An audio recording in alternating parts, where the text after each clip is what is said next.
Abdalla Almulla has always been drawn to design that feels sharp, considered, and quietly ambitious.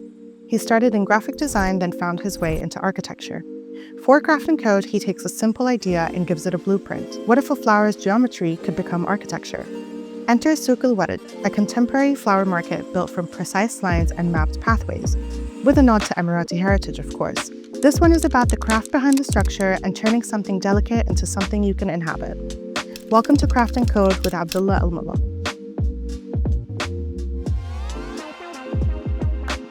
It's a deep question. I think we like to craft spaces. We are architects by profession, but we do like to experiment that narrative of what's the feeling that you can get into a space by using different textures and materials.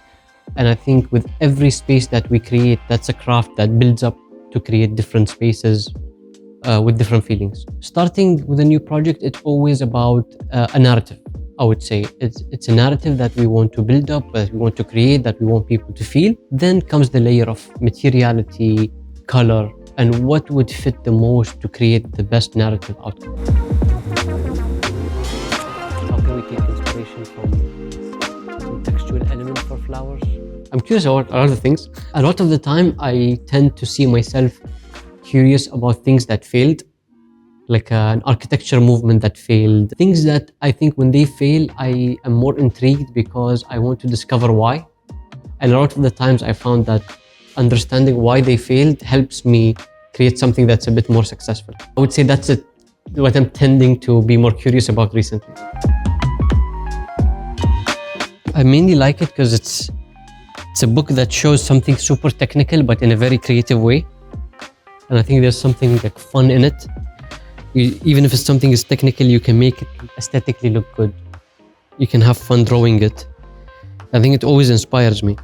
What do I do when I'm bored but my brain won't switch off? I like to exercise in general. I think it's something that helps me just release the energy. Long walks, I think they help a lot. I make sure I don't do any of the work or check my phone because that will just make it worse. One of the projects that I've done is called Off Palm, and we used a piece of palm weaving called sarud. This piece used to be like a food mat that people used to put underneath the food while they're eating. It's a very simple everyday object, but what I wanted to do in this project is to take it and create something different with it.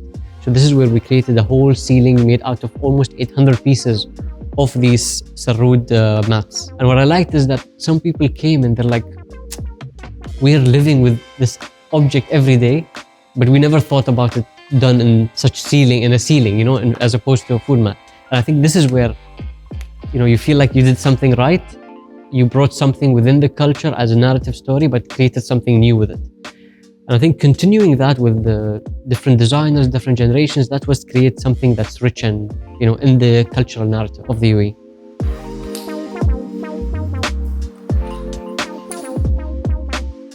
As someone who sees geometry in things, I think T is a very structured letter, which is interesting because we're creating the T as a structure.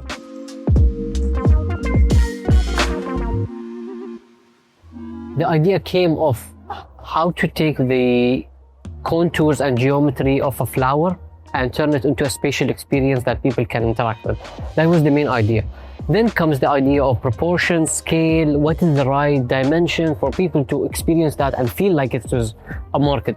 In here, you're kind of between two fields. There is the flower field that CJ created very beautifully, and then the architectural field that's above you.